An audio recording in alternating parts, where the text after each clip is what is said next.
N astrologers date আমরা পরবর্তী part নিয়ে চলে এসেছি। তাহলে চলো বেশি দেরি না করে শুরু করা যায়। The nuts vendor blew out his flare and rose to go home.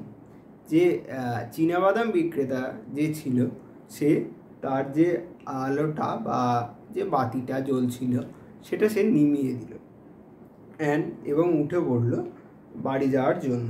This was a signal for the astrologer to bundle up too. এটা ওই জ্যোতিষীটার কাছেও একটা সিগন্যাল ছিল যে তারও এবার গুছিয়ে নেওয়ার সময় এসে গেছে বা সময় হয়ে গেছে। Since it left him in darkness, যেহেতু এটা ফলে যেহেতু সে আগুনটা বুঝিয়ে দিত, তাতে নিজের কোনো আলো ছিল না, তাহলে তাকে একটা অন্ধকারে ডুবিয়ে দিত।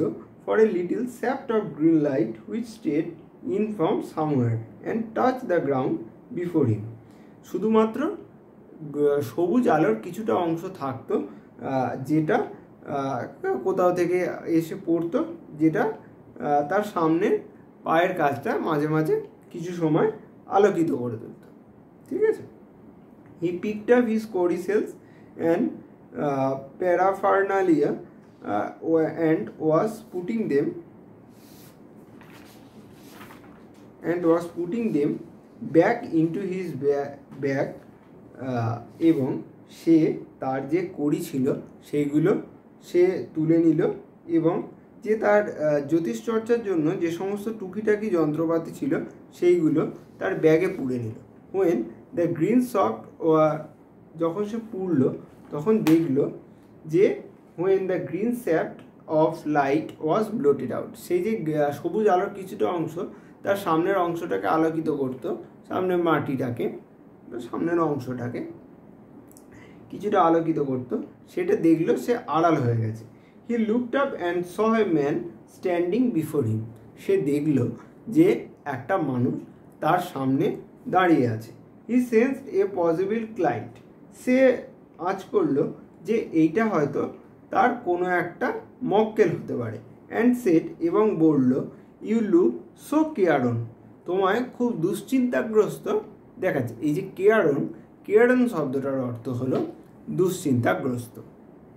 ইট will do you good to sit down for a while and chat with me. তোমার এতেই ভালো হবে যে তুমি কিছুক্ষণ বসো এবং আমার সাথে কথা বলো। দ্য আদার গ্রাম্বলড সাম ভগ রিপ্লাই। গ্রাম্বলড মানে কি? গ্রাম্বলড মানে হলো গজগজ করছিল। ভগ মানে কি? ভগ মানে হচ্ছে অস্পষ্ট। সে অন্যজন গজগজ করছিল এবং কিছু তার অস্পষ্ট উত্তর দিল। The astrologer pressed his invitation, কিন্তু সেই জ্যোতিষীটা যেন তার আমন্ত্রণটা সেই ব্যক্তিটার ওপর চাপিয়ে দিতে চাইল। Whereupon the other thrust his palm under his nose. কিন্তু অন্যদিকে অন্য ব্যক্তিটা সে তার তেলোটা তার বা হাতটা তার নাকের কাছে নিয়ে এলো এবং বলল, you call yourself an astrologer. তুমি নিজেকে জ্যোতিষী বলো তো? The astrologer felt challenge. Astrologer জ্যোতিষীটা ভাবলো যেন তাকে একটা চ্যালেঞ্জ করা হয়েছে।